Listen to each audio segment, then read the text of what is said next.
And Copeland talking. Welcome to another edition of Copeland's Corner. We're streaming live. It is Wednesday. We're streaming live. We drop everything on Thursdays, so you can pick up the recording either on YouTube or through audio starting then. Got I was going to say a brand new panel of comics. You guys have all been here before.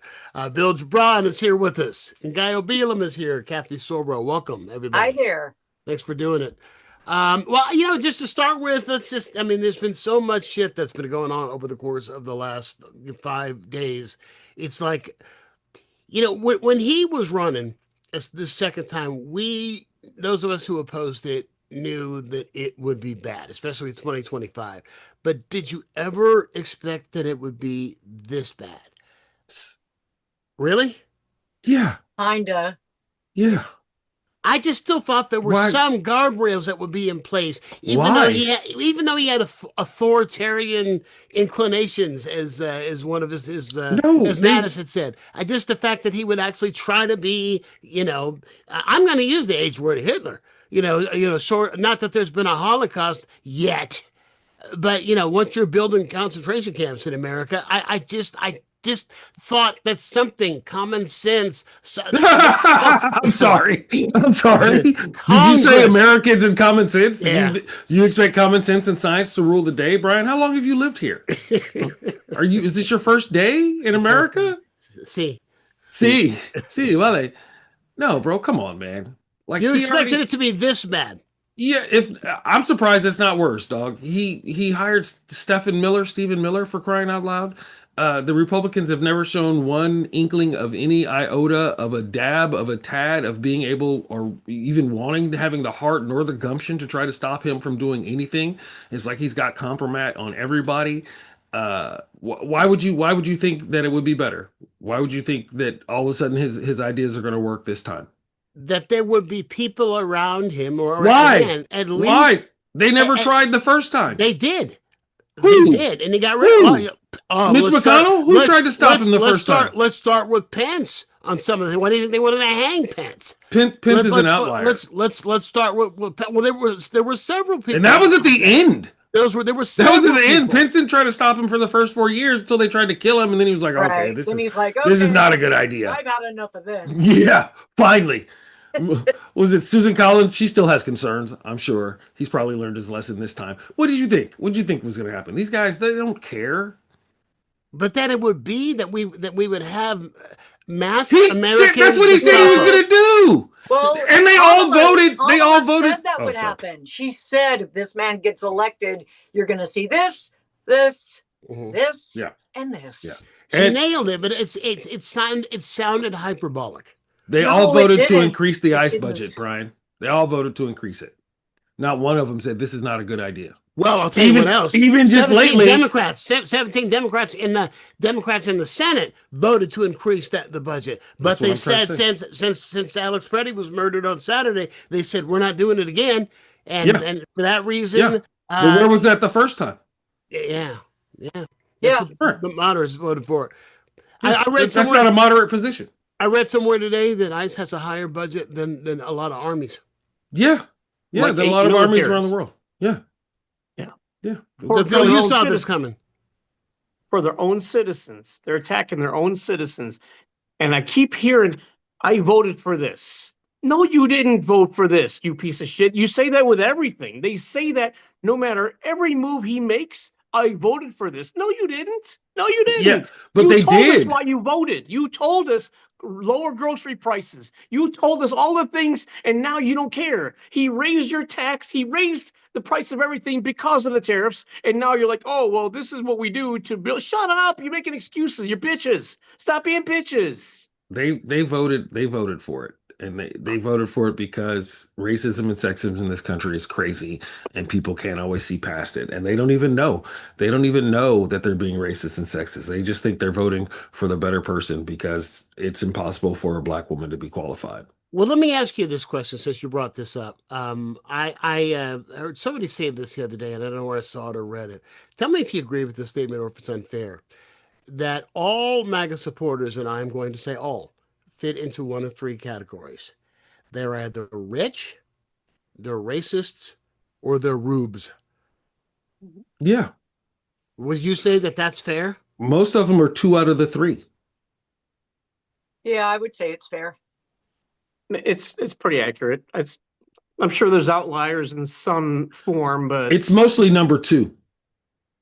You think it's more racist than anything else? Yeah. Yeah. What else could it be? There are people who are racist who don't even know they're racist. They're that's what I'm saying. Racist, and they don't recognize this. But you see the way they act; it just comes out of them. They just feel even weird. When there's cameras on them, they still act racist. Yeah, I'm like, you don't get it. There's cameras on you. They don't get it. No, because they don't.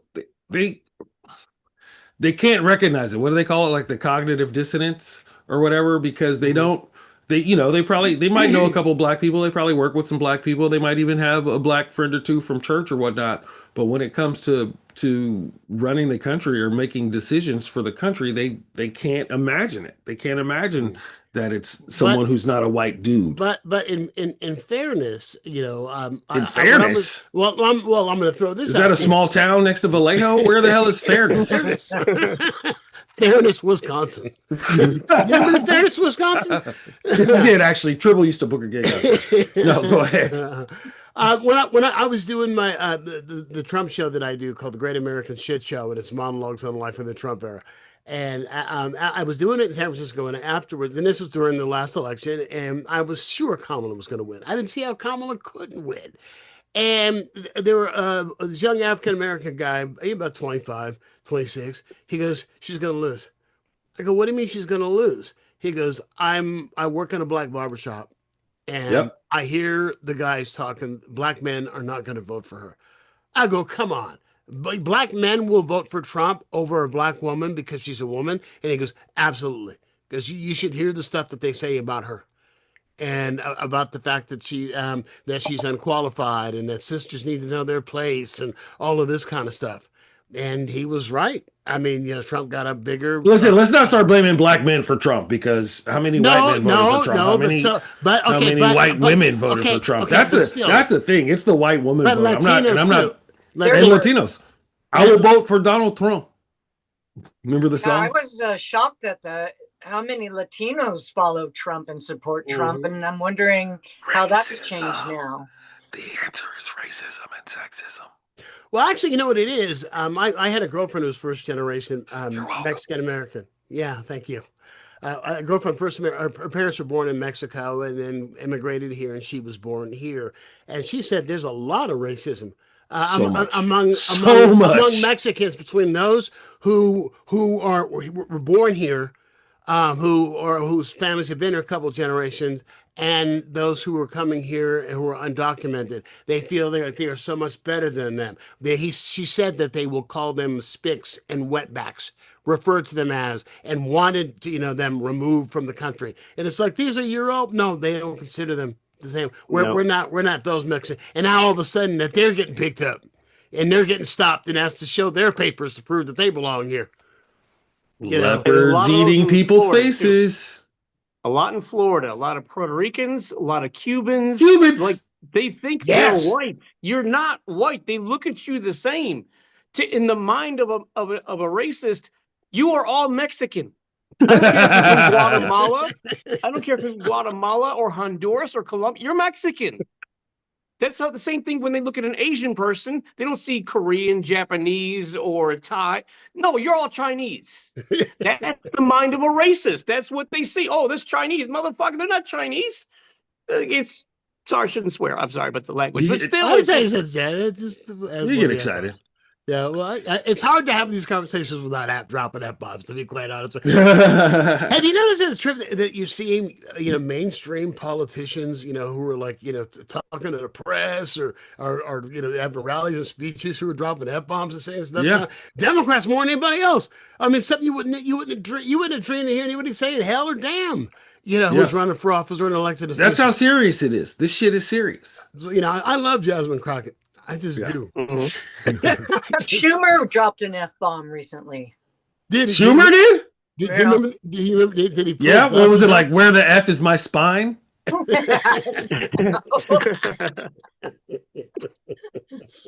It's more common now, and I saw, and also the mayor of I think Minneapolis Yeah. also dropped it up onto, and That's right. It's That's right. It's more common. It's understandable. It's honest. Well, there was somebody who was giving a press conference in Minneapolis who said that when they were when they started the lie, that the murder that Alex Preddy was an assassin. No, not just an assassin. He was coming there to massacre the agents. Yeah. He was coming there to massacre. Totally obvious. He was ready to massacre everybody. Massacre ICE agents. So obvious. And said that this is just the word bullshit. Said in a press conference, and you wouldn't hear. And then again, did you see a picture of Trump flipping off the United Auto Workers? Yeah. Yeah. I never thought I would have seen that. A president. He is not the best role model for real. He does not do a good job of presidenting. He doesn't even look presidential, dude. He looks like it. Don't get me started. They got the White House set up like a memory care facility now with signs on everything so he knows where he is so he doesn't get lost. No, it's true. Saw what he did to the pictures with the paintings of all the presidents. Yeah. Yeah. Like, how unprofessional can you possibly be? Now, I never really noticed how important it was to have a positive role model as president. Right. Because people act like him. People try every stupid thing he does, every shitty thing he does, all the cruelty, people mimic that. Yeah. Oh, he's doing it, so I can do it. Yeah. He's racist, so I can be racist. He talks trash to women, I can talk trash to women. And it's just, these people don't think for themselves. These people need a leader. Yeah. And they found someone they have something in common with. What he's given them. The fact that they spent so much capital for the right to be able to use the word retard. They spent so much capital. That was such an issue to be seriously. It's because they can't back up their arguments with facts. And so the only thing they can do is to try to elicit emotional response from you. And so they want to use these words because it's going to make you mad right away. Right. I argue with these cats online all the time. And I'm always why? You're not going to win. Listen, I have homies from the cannabis movement who are confused and ignorant, and they don't know any better because they're from small towns and they live in the woods. No. They just live in the woods and grow weed, and they listen to a bunch of the wrong things, and then they get all hung up on YouTube weirdness and things like that. And then they come out here and try to argue these things with me, and I'm like, well, bro, first of all, let's have a civilized discussion about it. And then, I usually just ask them questions like this. What are the ideals of the United States? What does life, liberty, and the pursuit of happiness mean to you? What does it all men are created equal mean to you? Before you come at me with all these, these racist theories about all the immigrants taking over and all this other stuff, I'm like, is everybody supposed to have a chance? What does it mean to be an American? And they can't always answer that. They just want to be mad. They just want to blame people because they see things going wrong, and it doesn't occur to them to blame rich people or rich white people or capitalism. Also, it's very difficult. They just have to blame people who look different from them. Yes. Once you're kind of stuck in that ideal mode, it's very, very difficult to change course. We're Americans. We don't admit that we make mistakes. We don't apologize. We're Americans. We just bully our way through and just hope it works out.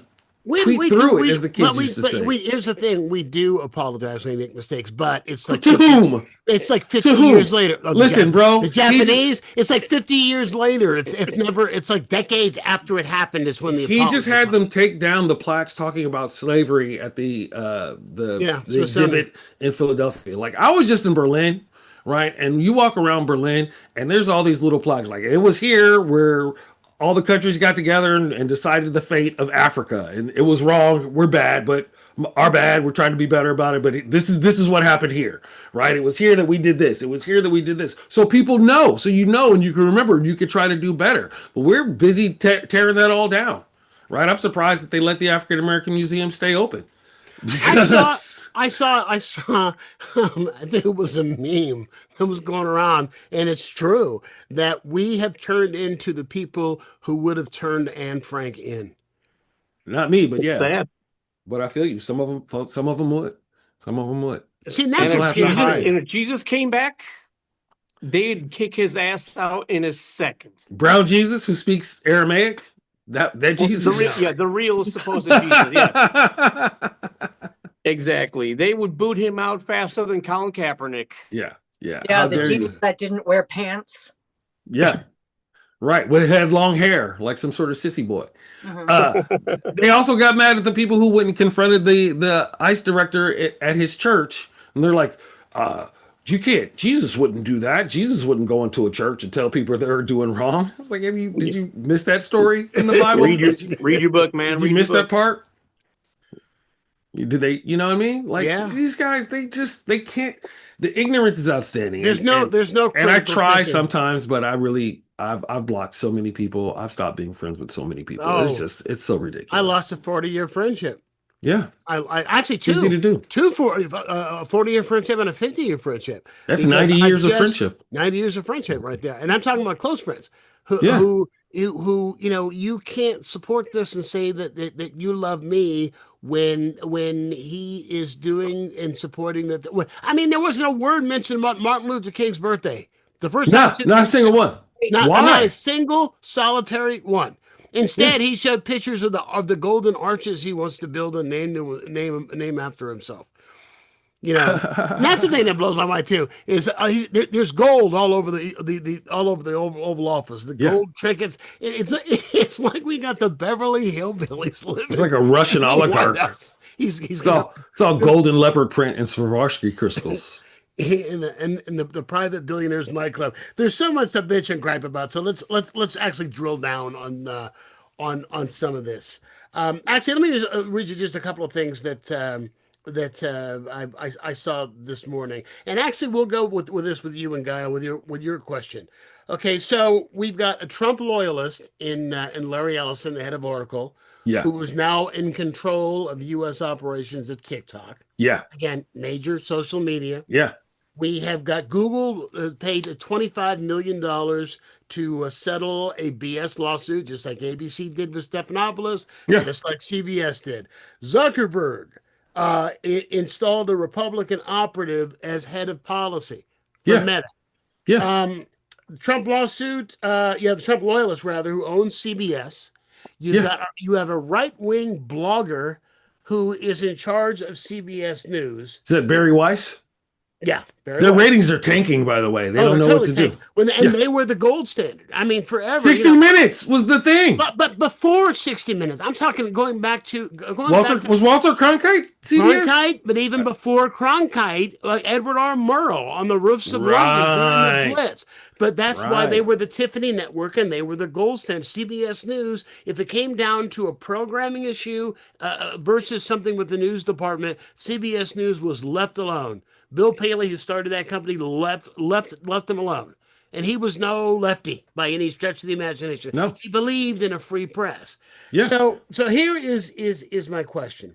And that is, because of what it is, in part what it is that the information I has read to you, you've got billionaires who are taking over the big social media broadcast places where people might get news, like TikTok, like Facebook, like YouTube. Things like this, YouTube. You've got Trump loyalists who are taking over networks as well. I think that Netflix is a little cozy with that administration, from what I understand, although they don't do news. So my question is this: where can we possibly go to get the truth? There were hip hop. We got to go back to listening to hip hop and making fanzines. We got to go back to hip hop and zines. We got to take it old school. They've got something. There's something like 6 incidents with ICE where the Department of Homeland Security's version of events don't match the videos at all. Yeah, why should they? At all. So, but that's the whole issue is how are people supposed to where do you go to learn to know what's truthfully happening other than the things that do somehow slip by and actually get broadcast? You have to listen to, you got to read a variety of different things. I read, I follow all kind of different people on the X, on the Instagram. You're still on X? We forgot about it. I read a bunch of different newspapers and magazines and things like that. And then you have to learn how to parse. We don't really teach critical thinking anymore. We don't teach thinking for yourself. We teach, you find like 3 people that share your views and then you just follow them religiously. We teach that a lot. I firmly believe that these guys all bought it just for that. Because now that they own TikTok, you can't say anything about Epstein anymore. They throttled the Democratic Party TikTok page. Back up. What do you mean you can't say anything about Epstein? If you try to do a clip about Epstein, they'll ban it. They'll shut down you shut down the reach, like shadow ban the reach, so it doesn't go as far out as it used to. You know what I mean? Maybe you say you got 10,000 followers, you do a thing about Epstein, it'll go to maybe 10 people, 20 people. You don't get the views that you would get. There's a new thing. And that just started like the day after they bought it. Well, like yesterday, I went on, I've been on in about a week, and there is a new agreement that you have to click on before you have access to it, to the platform.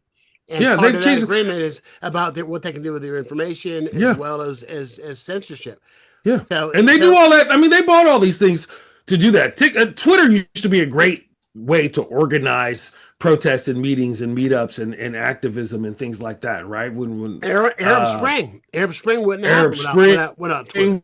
George Floyd, Mike Brown, all those things. And that's why Elon spent $44 billion for it. It wasn't because he thought he was going to get his money back. It was because they can throttle the flow of information and keep people from organizing on it. It wasn't a business decision. It was a propaganda decision. And listen, we can go all the way back. Like, I kind of blame Bill Clinton for a lot of this because I totally blame Bill Clinton. The worst thing, the reason that radio, and I say this as somebody who spent 27 years in broadcast radio, hosting talk radio on AM, 27 years.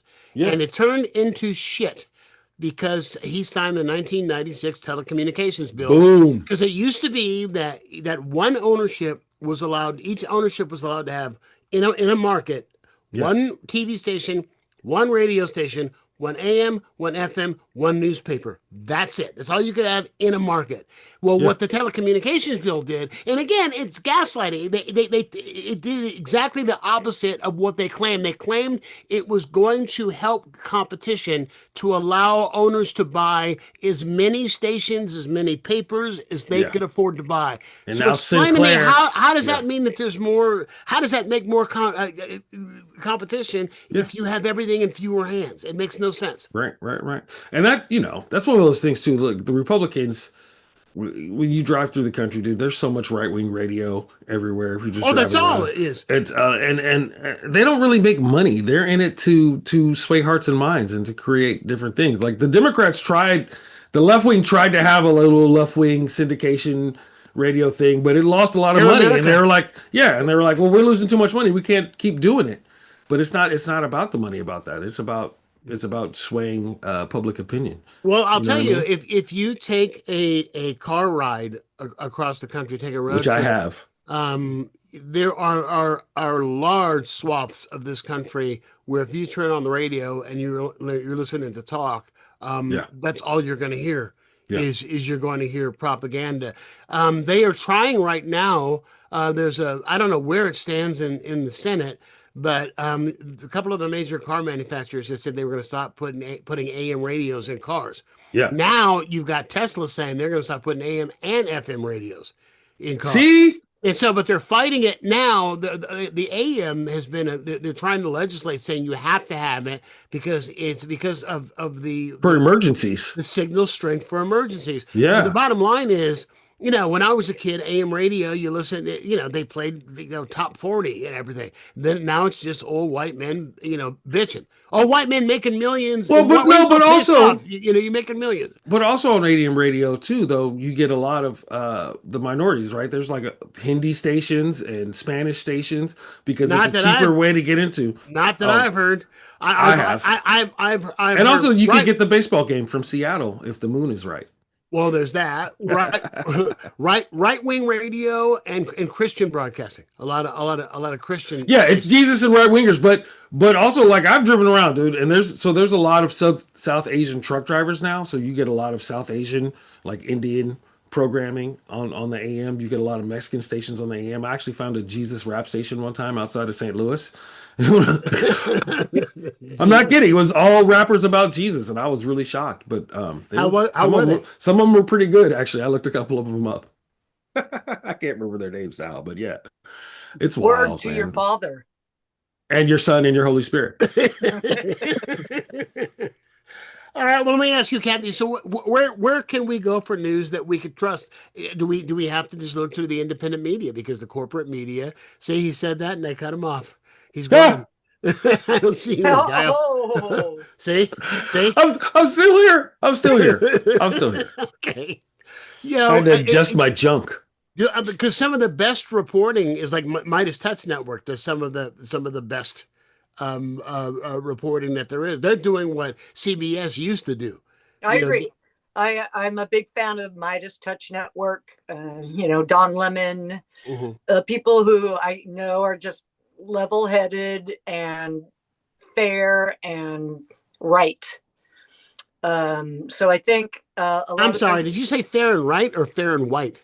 I just fair want to and right. I don't mean right. Okay, I didn't hear you correctly. Right. I mean right. Correct. Okay. Yes. And I think I feel fulfilled doing that. You feel like you're informed. How about you, Bill? How are you staying informed?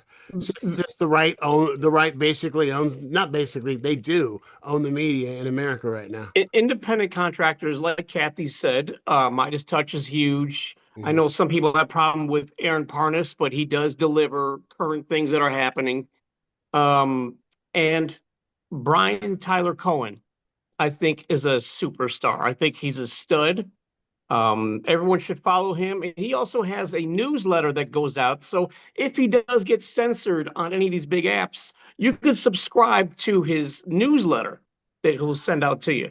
So this guy is an independent journalist. You still have to have a MailChimp or a AWeber or something to send out a newsletter. So you're still not completely inoculated. Yeah, they're going to try their best to suppress everything, of course. Yeah. But Farron Cousins, like Kathy said, I didn't know the name of his show. You said Farron Wright? Farron Wright?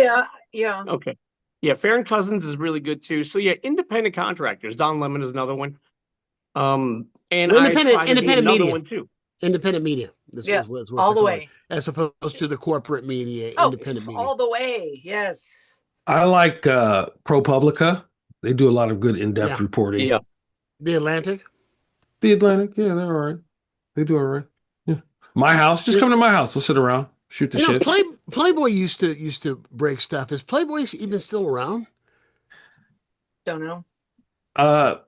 Not in print. They still have a web presence, but it's not the same. Print is mostly dead these days. It's so hard. It's so expensive to do, and everybody. I mean, you could just download titties anytime you want now. Titties aren't rare like they used to. But see, you don't need a magazine anymore. Here's the thing, though. There really was great reporting and great writing. It's true. That was in Playboy. Alex Haley wrote for Playboy. Well. Rolling Stone breaks some great stuff. Yeah. Rolling Stone breaks some great stuff.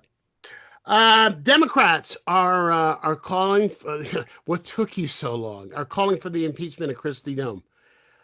The House is not in session right now because the Speaker has sent them on vacation again in order to delay a vote that would defund the ICE, basically, because the majority of Americans do not like ICE. They think that the mission needs to stop immediately and that ICE needs to be disbanded.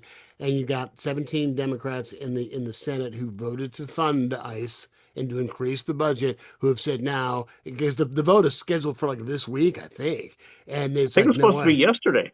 Was it yesterday? It was supposed to be Monday. That got pushed back because of weather to Tuesday. I didn't hear anything that happened yesterday, so I don't think it happened. Well, no, it didn't happen. It didn't happen. That's why I said sometime this week. I thought it was later. But right? Don't they have to pass the budget by Friday? Well, we're looking at a government shutdown, which is exactly why. Surprise! Why Mike Johnson sent everybody home.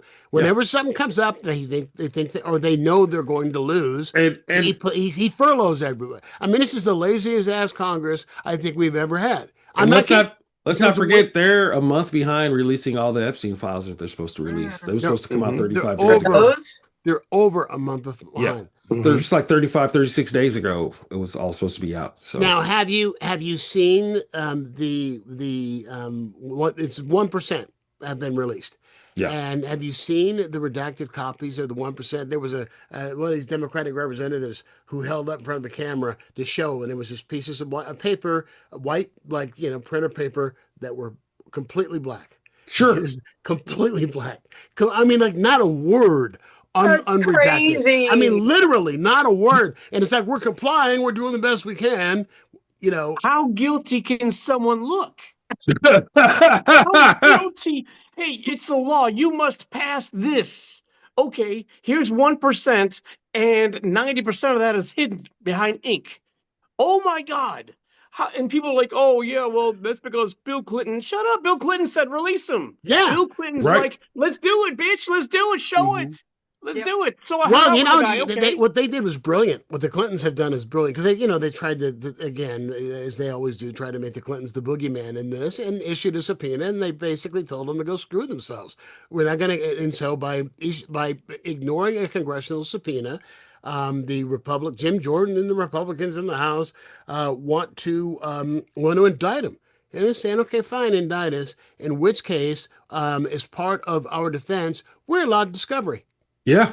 And that discovery would be the Epstein files, unredacted, because since you want to question us about the Epstein files, that's the main issue here. So please do it. And so they box themselves in. You notice they haven't heard them call out their bluffs. But here's what I'm wondering, and that is, I mean, the fact that they would shut down Congress for how many days did they shut down the House last year over this? It was well over a month, just because of this. In order to stop the congresswoman from Arizona who was the final vote, or would have been the final vote to release them. What is in there that's so bad? I mean, other than the fact that we know that it's pedophilia that's in there, what's worse than pedophilia? That's what I keep trying to figure out. Murder. Mm-hmm. Isn't there the rumors about the Chicago, or was it Chicago? I can't remember. Somebody got thrown into a lake. Oh. Supposedly the baby of a teenage girl. Yeah. Yeah. The baby of a teenage girl thrown into a lake. And apparently Trump was there when it happened. Yep. Allegedly. But it goes deeper than that. It was the best lake. The confessions of what do you say? And he said, it was the best lake. No one throws babies in the lake like I do. Big old man with tears in his eyes says, I've never seen anyone throw a baby like that. Everyone says it was the best baby throw they've ever seen. Yeah. Yeah. I don't know how I missed this. I've not heard of this. I have not heard the story, and that's what they believe it is. That did not last too long, but no, there's more than that. There's someone who came out with a confession, and there are audio tapes of his confession, and it's if you listen to 5 minutes of that, you're gonna want to throw up. You burn the whole thing down, including snuff films. I mean, they got detailed, right? Yes, they got detailed. I forgot this dude's name. If you listen to, there are a bunch of hour and a half long video of audio clips that you can get. I forgot this dude's name. I have to look it up. Who's admitting things and saying who he slept with, who they made him do things with. And it's gruesome. It's really, really dark. Some of the things. You have to look up his name. I can't look it up right now, but and I know it's apparently some very powerful and very high profile people. Yeah. Yeah. And the fact too that Trump, Marjorie Taylor Greene says, that she got into it with Trump over the files, and he said that it will embarrass my friends. And it's like, why are they your friends, bro? Yeah. Why are you hanging out with those dudes? That's my question. I thought he kicked Epstein out of Mar-a-Lago because he didn't like the way he did things or whatever altruistic reason that they came up with. Well, not because Epstein was stealing his girlfriend. Well, now they were sending girls to Mar-a-Lago, and that makes it sex trafficking. So, on top of everything else. So let's see what else we got. Let's see. Administration is being sued for wrongful death and extrajudicial killings by the families of two fishermen from two boats in Venezuela. Finally, the first suits, the first lawsuits. Will they go anywhere? Who knows? Depends on what court they're suing in. Yeah. This is one. There's so much. I mean, there's just so much that stuff I never thought I would see in America. In Minneapolis, they're arresting people who are actual citizens and flying them to Texas, where they are being interrogated. And once they prove they're citizens, they're releasing them in Texas. In Texas, yeah, with no way to get home. Yeah. I mean, it's like, again, this is not a country I would never live in. I never saw this coming. I saw it could be bad. I just didn't think it could be this bad. I have a really dark bit about that, because they arrest people and then the judge says, well, hey, you got to let these people go. And then ICE says, well, we can't find them. And my thought is, well, maybe you should give them little tattoos. It'll make them easier to track and to find. You could use QR codes. Wow. You could be modern about it. And when they stop booing, what do you say? What's the line? Your boos mean nothing to me. I see what makes you cheer. All right, what else do we got here? You can't boo me for telling the truth, dog. Do you think that's not that? No one has ever thought about that. Yes, they can. You don't think anyone in that administration has ever thought about that? And I've done jokes please. I think that Stephen Miller's got a plan for it already, probably. And I never thought I'd see concentration camps built, and they are concentration camps. Yeah, they are. They call Bovino? What they call him? 1/3 Reich. Because he's short. That's funny. Oh, Pee Wee German. Pee Wee German's pretty good. Yeah. Trump's approval rating as of today, Wednesday, is at 38%, which is the lowest approval rating for any sitting president in the history of. Seems a little high. He says that they're fake, and he's got the best poll numbers. He said that was his response. He's got the best poll numbers. Yeah, that's because you ask all the American people. If you ask, baby killers and pedophiles, his numbers are probably through the roof. Immigration, he's at 39% approval. Well, my question on this is, after seeing, the Renee Good killing, and the killing on Saturday, how is there 39% approval? I mean, really? I mean, how are 39% of Americans still cool with this operation? I mean, we're spending way more money to deport fewer people than Obama and Biden. Yeah. And they're terrorizing neighborhoods. Yeah. There shouldn't because that's what it's all about. That's what it's all about. It's about secret police and having a Gestapo. That's why they gave them more money. And these are the jackasses who talk about freedom. Yeah. Bitch, you don't have freedom. Mm-hmm. Yeah, you won't even show your face. Yeah, it's 39% that cannot.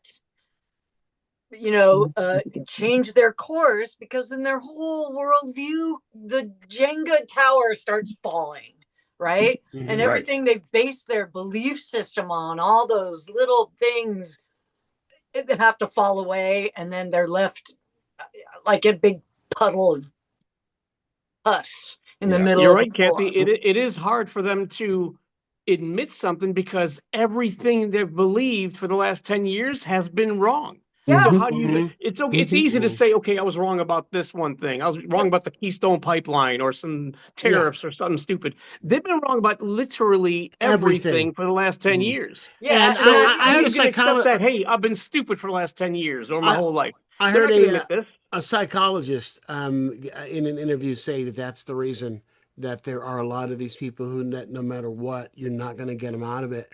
Because of the fact that there are people who will never see their grandchildren again. There are people who have lost friends, who have lost, again, family members, all because of this. And if they have to turn around and realize that it was all for nothing, they can't do it.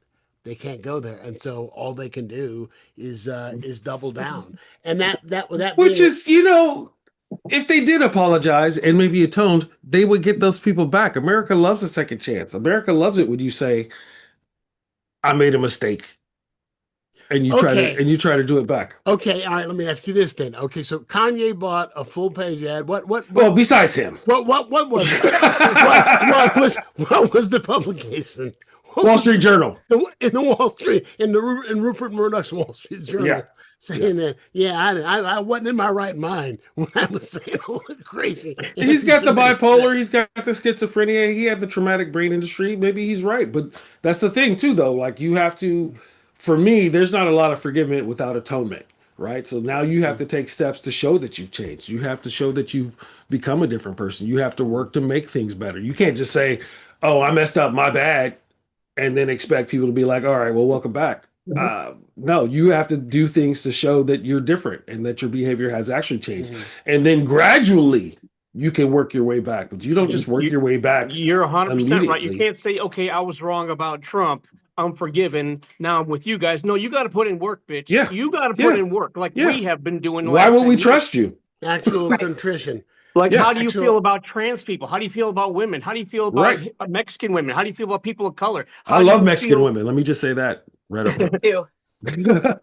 Exactly. Like you got to put in work. You can't still be the same shitty person, but you got affected personally by Trump. He hurt you financially. All of a sudden you're on our side. No, bitch, you're not on our side yet. Yeah. Okay. Just because you got hurt too, you got to put in work. You have to change who you are. You need to speak out. You need to knock on doors. You need to vote the right way. You need to be proactive like we've been the last 10 years. You can't just jump on this train that we've built. We built this and you're just going to hop on because you got hurt. No, you got to put in work. You need to prove yourself. You're a decent human being. Let me ask Kathy here a question. Let me ask Kathy here a question. All right. So after Saturday, I mean, you had a spontaneous in Minneapolis. You had a spontaneous protest that clocked in at something like 50,000 people. Liz Winstead, who does this podcast quite a bit, and I talked that night, and because she lives there, and she was at a rally. She said I think leading a rally or speaking at a rally in a Target. In Minneapolis, it was with the wind chill. It was 30 or 40 degrees below zero. People's eyelids were literally frozen, their eyelashes, because of the fact that it was so cold. And 15,000 people. Again, this wasn't like No Kings where it was organized and advertised and coordinated. This was spontaneous in terms of we're not putting up with this crap. So after you see that, and now with what the polls are saying. About how Americans want this crap to stop and how they want ICE to be disbanded. You've even got the NRA. That's the thing that blows my mind. You've got the NRA against Trump because the fact that they're justifying the fact that Alex Pratty had a gun. Finally, it only took them a year. They're and that's what they're. So the NRA is going, whoa. Legally purchased, Second Amendment. He didn't even have it on him at the time that they shot him. He had a permit. So with this, and again, this is Kathy's question, and we'll open it up. Oh, sorry. Do you think that we're seeing the beginning of the end of the ICE operation, or do you think that Trump is just going to keep doubling down? I mean, you think he's going to keep doubling down? The knee-jerk reaction is to double down from the administration. I mean, protect and lie and cover up. That's the initial knee-jerk go-to response. And don't get me wrong, I love to lie myself. I'm a big fan of lying. But in the end, it just is not sustainable, for the country and people witnessing everything in real time. And the NRA, I think, could do a lot right now. They could be crucial in schooling the Trumpies and what the Second Amendment is, the don't tread on me's, right? Those types. They could come right in and, make this super, in the forefront of what actually happened, because the administration's going to be, well, you know what they're going to be doing. Just lying and covering up. And, you know, I think the language that is being used by Gnome and company it needs to be like really nitpicked, you know, because they'll like spew out some like lines and lines. Well, it's funny because they just, you know, Stephen Miller. Yeah. He, as soon as the thing happens, he's like, oh, this guy's an assassin. Oh, he wanted to massacre. He's using all these crazy, violent words for a guy who's carrying his gun peacefully. I mean, I'm not a big fan of people just open carrying, but that's the rules in America, right? They fought so hard to make sure you could just carry your gun everywhere you want. And so now that they're hoist on their own petard, they got to step up. You got to talk to, you got to walk the walk. Yes, at this point, right? I think it would be good for the NRA to come. And then the administration's like, well, you can't be carrying a gun to protest. Like, right. Shit, what was January 6th, bro? Oh, but Costco's what was all these other things? Excuse me, what about the Tea Party? Remember when, you know, Obama would go places and to give speeches, and you'd have all these people with brandishing, you know, brandishing long guns. Also, let's not forget, Preddy wasn't at a protest. No, he was not. No. So they slipped that word in. Yeah. You know what I mean? Mm-hmm. Yeah. You know. So they just been caught in a lot of lies. What did Rick Overton calls it? Little brother, right? People worry about Big Brother and the corporations knowing you every move, but Little Brother is just you and me with the camera, right? Snitching the mom or whatever. Like, because every time they try to say something, they're like, well, look at the videotape, bro. I know. Right? The picture doesn't lie. Look at what happened. You can't really say that he was trying to massacre people when they took his gun from him and then they shot him. Yeah. It's not. Well, I'll think lying. The iPhone 6 massacre. Yeah. The thing that made me the sickest is what Trump was saying, that he feels worse about Renee Good's murder because her parents are big Trump fans, and I didn't know that. They're disgusting. I didn't know that you know. I wonder how her parents feel about that. Yeah, and I hope. I'm sorry to laugh, but come on. I hope what he said. He actually said that. I hope he still likes me. And you know, why would he like? Doesn't mention her name. I don't think he mentioned her name once or more than once. You know, the other guy's parents, I don't know about them, but her parents, they were super Trump fans, and I just, you know, I just find it wild that I'm on the side of the NRA. I just find it so like, NRA, tell them. I'm like, what am I doing here? Like, 2026 is jacked up. Listen, who else am I going to agree with? Ted Cruz? You don't remember when the Black Panther? Well, I don't remember either. I was a baby, but the Black Panther showed up to the California State Capitol at one time, locked and loaded, and all of a sudden we got gun control in California, and the NRA was all for it. You can't just be walking around with loaded rifles anymore, right? That's what we need. We need more black people walking around with guns. Well, I will tell you. You start, dude. I'm not trying to get shot. Interesting book I read, something I know American history about. One of the reasons that the Army used to be segregated was because of the fact is they did not like the idea of a bunch of black men with guns. Yeah. Everybody should watch The Spook Who Sat by the Door. I'm hungry. What's that? That's about the first black guy in the CIA, and then he uses his talents to start a revolution. They tried to bury that movie for a long time, but it's actually pretty good. It's a little, you know, it's from its time, so it's a little more sexist than you'd like it to be, but it's got some interesting concepts. It's also a book if you prefer books. The Spook Who Sat by the Door. Okay. The Spook Who Sat by the Door. It's a great title. Yeah. It is. Speaking of movies that are buried, you guys are going to see the Melania film? I'm on the waiting list. You are the waiting list. If I can get a ticket. What time does it start? What time can you get there? We'll hold it for you. Somebody said? Have you seen the numbers? Have you seen the numbers? Yeah, somebody said it. Somebody said if they showed it on an airplane, people would still walk out. That's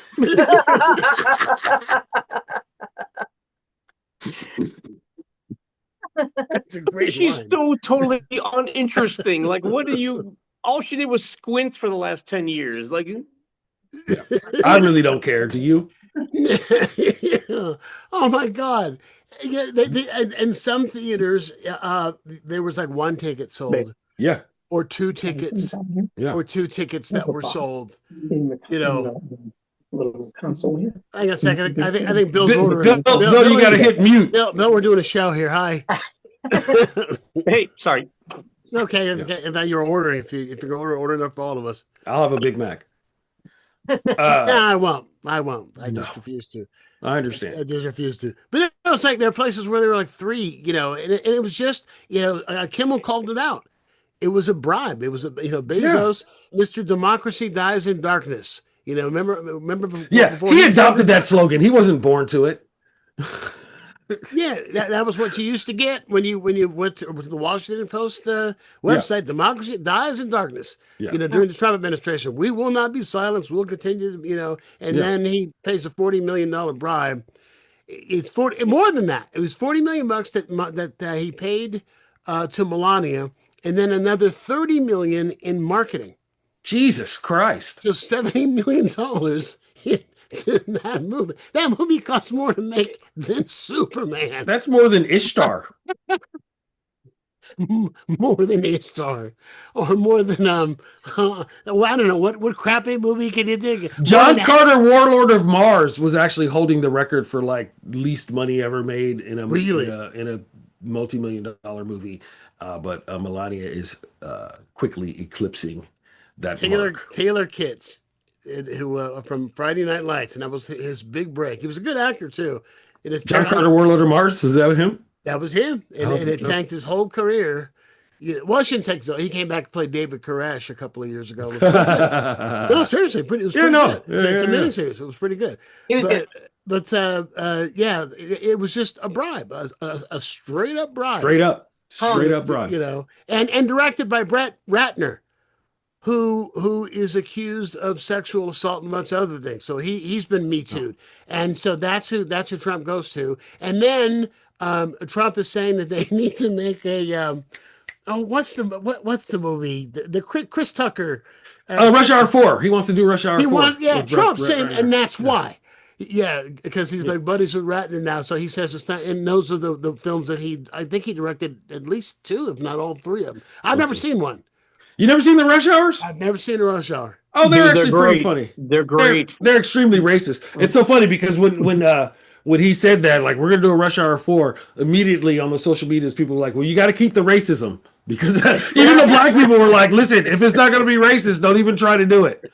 Don't even try to do it, because you're gonna ruin the whole humor. We can't have a woke Rush Hour 4. So maybe Brett Ratner's the guy for the job.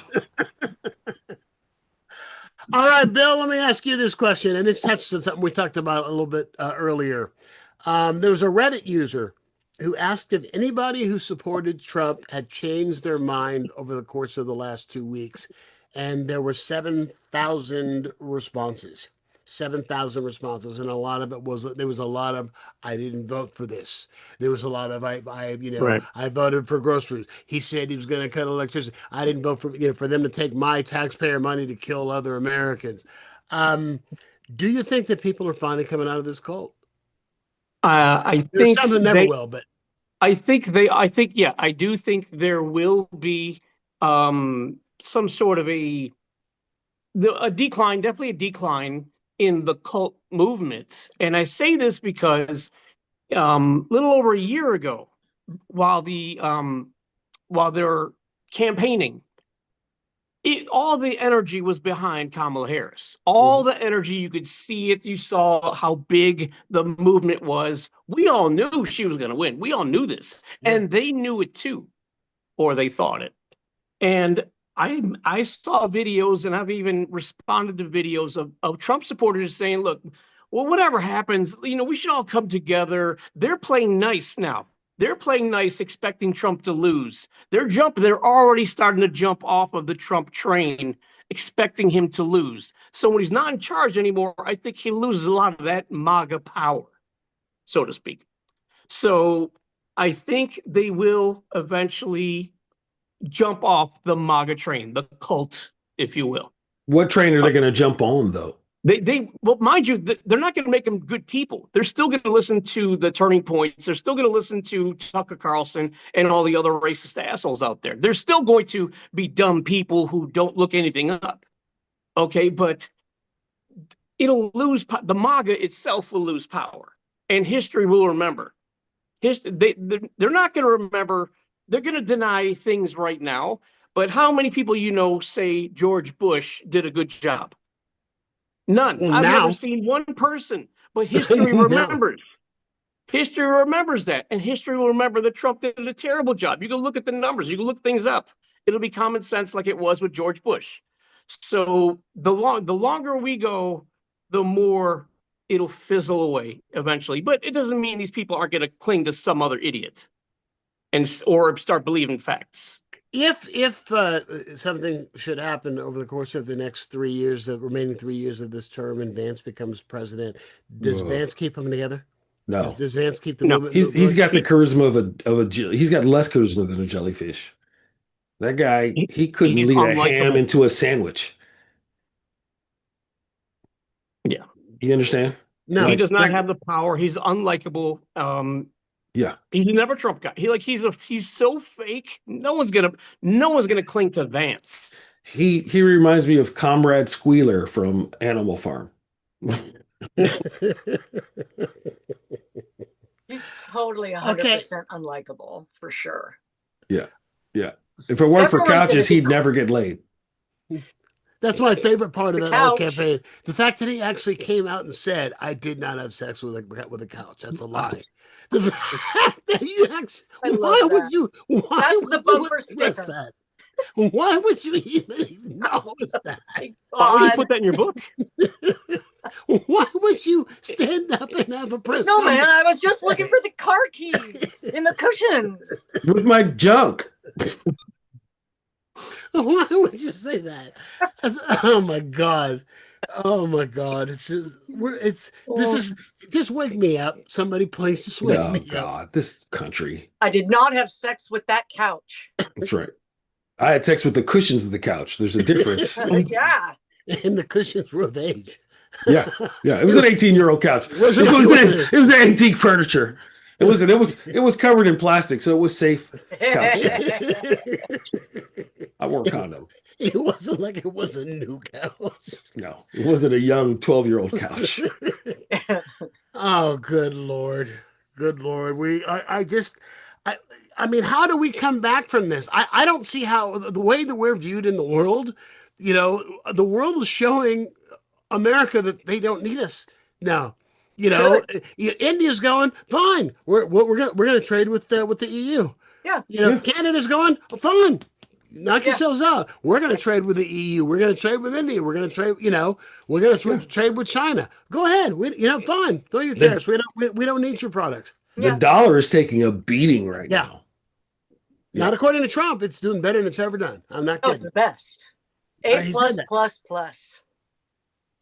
So, I mean, I don't see how in our lifetime we get the respect of the world back for this nation. And the four of us in our lifetime. Well, we'd have to live a few years longer, but I think, it depends on what happens in the midterms. I think we will, because a lot of people agree with us. They know it's not us. They support us. Yeah. It's our administration. Just like the way we look at Israel. People don't hate Jewish people. Mm-hmm. We don't hate Israelis. We just don't like what their regime is doing. It's the same thing. So I think people cheer for us. I talk to people from all over the world on my live streams. Australia's got our back. Canada's got our back. Sweden, all these other countries support us. They feel bad for us. So once we get rid of this regime over here, I think we can start to rebuild. And I don't think it'll take all that long, because everyone knows Trump is the problem. I really believe this. Maybe I'm being naive or overly optimistic, but I really think, because everyone knows he's the problem, not the American people. They know he's the problem. Well, but the American people elected him, and the American people acquiesced, and the American Congress acquiesced, and the United States Supreme Court acquiesced. That's the way to look at it too. So you can't just say it's just the one guy. The one guy couldn't do it by himself. The one guy couldn't do it without all three branches of the government that are supposed to be checked. Whatever happened to checks and balances? Wasn't that a quaint idea? That's a good point. That's a very good point. So one of the things that scares me is, like when you read World War II stuff, we saved the world, fighting against the Axis powers. Well, did we? Because we showed up kind of late. We showed up kind of late in World War II. We weren't in World War II from the very beginning. We showed up, 2, 3, 4 years into it. Yeah, and we were into it for 4 years, and it Yeah, was, and yeah. it And we was, did a good job, but like let's us like we were there, yeah, like we had anything to do with it, you know. Actually, I have an uncle who was at D-Day, no joke. but you know what they had black people doing at D-Day? Dying? No, carrying the Oh. bodies off. I'm not kidding. Carrying the bodies of the dead soldiers. Damn. Off the beach. That's sorry. It was a segregated army. Yeah. And that's what my uncle did. My great uncle, my grandmother's brother, told me that they had to do was to carry the bodies of the soldiers who actually fought off of the sand. But who stands up to us? You know, when we're the most powerful nation on earth. And let me ask you this. But that's the thing. Okay, listen. Let me ask you this question. We are technically the most powerful nation on earth. We got a lot of money. We got a lot of armaments. We got a lot of yada, yada, yada, yada, yada. Shit is interconnected these days. It's all super interdependent these days, right? We're not really leading in one manufacturing. Where we're going to get bananas and coffee from, right? We all have to work together. Europe holds a lot of our debt. We hold a lot of debt from other countries. So we're all just supposed to mesh together and work together and have individual identities. American, big, loud, brash identities. Europe's got this and that. But so the minute somebody like Trump's on there on the Greenland and whatnot, and NATO was like, all right, fine. We're just going to call in our debt. We're going to stop trading with you. We're going to sanction you like you sanction these other countries, and we'll see what happens. And then he had to change his mind because the money talks all the time, right? And so he doesn't recognize that. He doesn't realize that everything is interconnected. We should really slip some psilocybin into the water supply so he can understand the interconnectedness of all things, right? And you can't be an isolationist nation anymore. It doesn't work that way. There's the lines of transportation, the lines of communication, the lines of interdependent economics all mesh together. And so you can't bully people like you used to. I mean, you could maybe bully a couple of small countries that nobody cares about. But he's not succeeding at it. He's not succeeding. Right. He's not. He doesn't. He has no diplomacy. He has no politic. You know, in my lifetime, you know, in all of our lifetime, this has been a nuclear power. America's been a nuclear power. Yeah. And I was never, you know, I was a kid during the Cold War and stuff, and I never worried, you know, about with the doomsday clock and how close to midnight it was, or that, you know, the big fear that Russia is gonna nuke us. I never thought about it once. And for the first time in my life, I think this guy is just crazy enough that he might do it. Now, tell me, am I being, you know, would he probably do it? I'm not going to say that, but I'm saying for the first time, I actually think it's possible. Who would he do it to? Would it matter? He can't bomb Russia because he's beholden to him. Russia has all the compromise. Oh no, he's not going to. He's a bully. Bullies don't pick on people who can hit back. Yeah. So he's not going to do it to Russia. He's not going to do it to North Korea. He's not going to do it to China. He'll do it to, you know. There you go. You say Minnesota? Minnesota. There you go. True. You might have a point, Kathy. I posted this on Facebook the other day and actually got some grief for it. And my preamble was, before anybody misconstrues this, I'm not advocating this. I'm not pushing this. I'm not wishing this on anybody. I wouldn't wish this on anybody. I'm not hoping for this. It's just a question I'm curious about. And the question is this: if Trump dies, will you be somber and respectful, or will you celebrate? I'm throwing an orgy. And the last time I looked, I had like 10,000 views or something, and you know, I think 400 or 500 comments or something like that. And I had people who were furious with me for asking the question. It's like, well, I didn't advocate. I didn't say where I stood on it at all. But the overwhelming majority said celebrate. I don't know that you should celebrate anybody. Well, then I think of Hitler. You know, but you know, I was surprised by the reaction that I got for even asking the question. I wasn't saying I hope something happens to him, but it's obvious that the man is in ill health. And of course, anybody can drop dead at any time of anything, but it's obvious that he's declining. And his family members are saying he's acting just like his father did, and just like his sister did, who both had dementia and both died from it. And he's doing the same stuff. And the president sundown, excuse me. President Sundown. The Sundown President. Butch Cassidy. Sundown President. Sundown President. And he's not listening to his doctor. He's taken 4 times the amount of aspirin. Yeah. Yeah, if some is good, more is better, right? That's right. America. You know what we need? We need Dr. Fauci to tweet. Definitely don't take too much aspirin.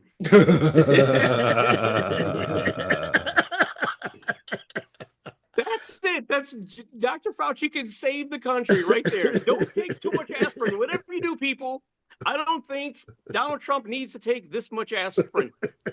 That's hilarious. That is hilarious. They would do it just because. I wouldn't even get that. Is that like something, one of the things that we'd hear when we were a kid? I had a grandmother from Birmingham, so I grew up taking castor oil. And to this day, I don't believe castor oil did anything for you. Probably helps you poop. Did it? No, probably. Probably. Usually we were congested or whatever, or all the stuff that they used to advertise that they since debunked. That remember they say that Listerine kills the germs that cause bad breath, and the FDA made them stop saying that because it wasn't true. Oh, you didn't know that? No, I believe the Listerine people implicitly. I've never had any problem. That thing tasted, I believed them. I'm a Listerinist. I'm a Listerinist. A Listerinist. Mm-hmm. I do too. The original flavor. Yeah. The original. Yeah, the others. Yeah, that's it. Yeah, just like me. Not that I think it's killing the germs, but my mouth feels clean. Yeah, I'm terrible to kill the germs. It does, doesn't it? It just feels clean after using Listerine. It does. I can tell. I can feel it happening. What I love is I love old radio, and I was listening to a Dragnet, and their sponsorship was Chesterfield cigarettes. And they had a campaign where they had a doctor who would come on and say that he had followed Chesterfield smokers for 6 months and noticed no irritation to the nose and throat. This was supposed to be a cigarette. They had a doctor or a guy saying he was a doctor. In those days, you might not have even had to, the broadcast you were a doctor, you might not have even had to have been one. Right. 4 out of 5 doctors prefer camels. The other one likes women.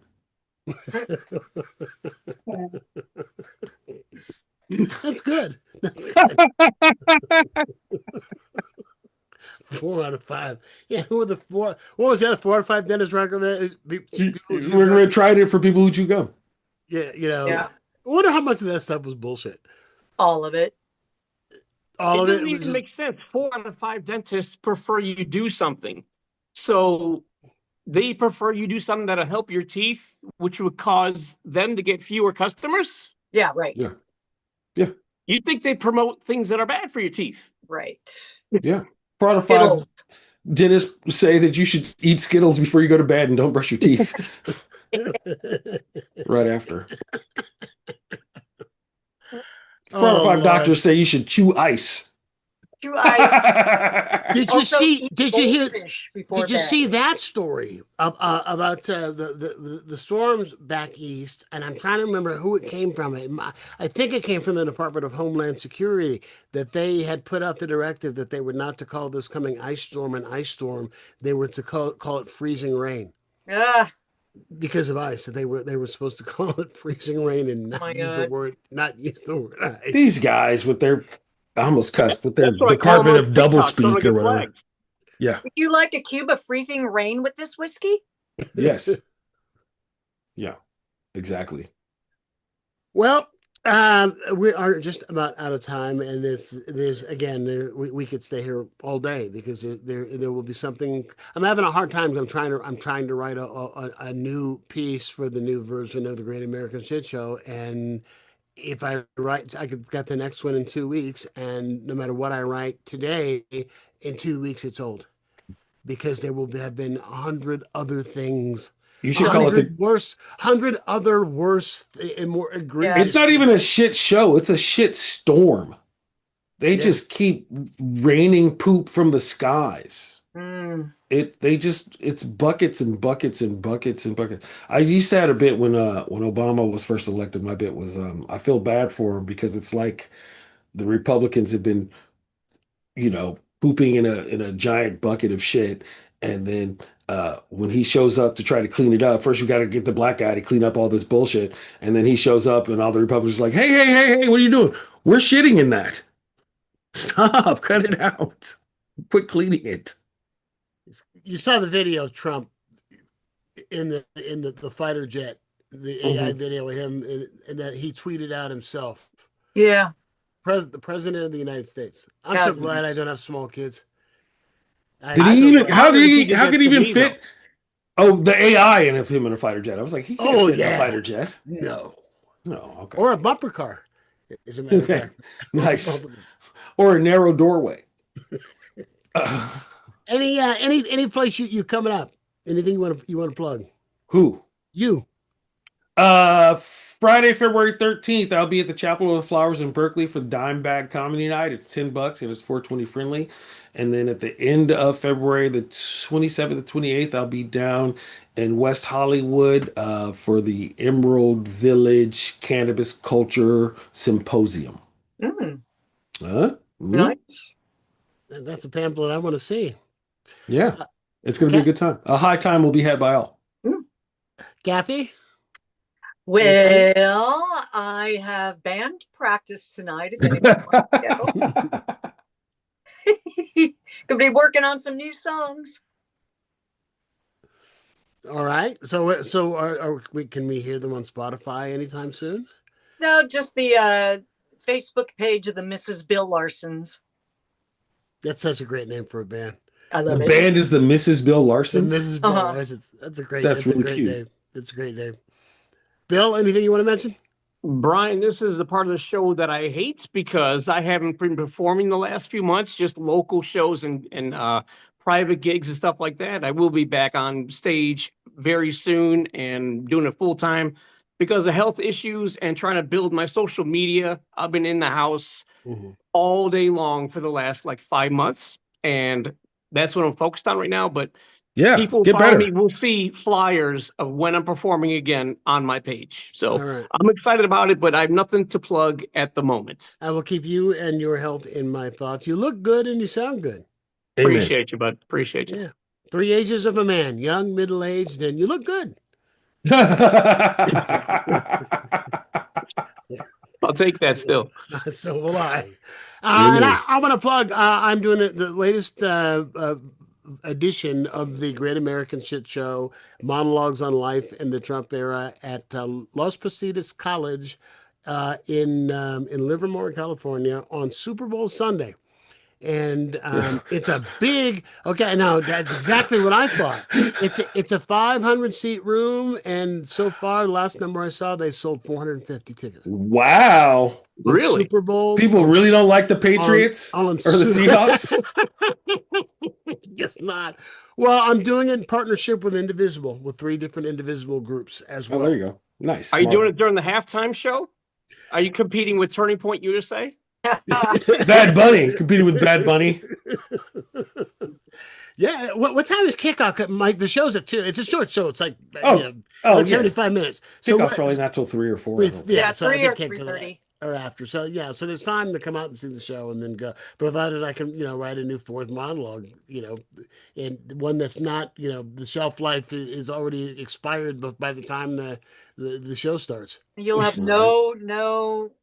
nothing to not write about. Well, here's the issue. The issue is not to not write about. It's what I do is it's a combination of comedy and drama and pathos and everything else. And while there's plenty of drama, this shit isn't funny. True. There's very little shit here that's funny. And that's and it's real hard with this show. I have to watch it so it doesn't turn into a rant, because it can't just be a rant. Nobody is. Oh, and I should mention the show too that 40% of the proceeds from the show is being donated to Indivisible. Oh, nice. Yeah, if you want to come on out and see it. But yeah, last I saw there were 50 tickets left out of the 500 seats. So come on out. Come on up. Do that. Do that before you get drunk. Do that before you get drunk. All right, Bill Gibran, take care of yourself, my friend. Thank you, Brian. Appreciate you guys. And Guy Obilam. Peace in your hood. See you guys soon. I want to thank you for watching. If you're watching us over YouTube, I want to thank you for listening. If you're watching us over YouTube, please do me a favor and click subscribe, so that way we get more subscribers. But also that way we pop up in your feed. So click subscribe. If you're listening to us on the audio version, be sure you leave us a 5-star review because it helps people to find the show. So I will check you out next week if there's still a United States next week. Until then, be kind to your neighbor. He knows where you live. And with that, since we are alive, we have to just say goodbye. We can't see you guys later. Charlene, I'm out. So bye. I guess I got to be the last one to leave. So go. Get out. Ciao. Go. I got to pee. Go.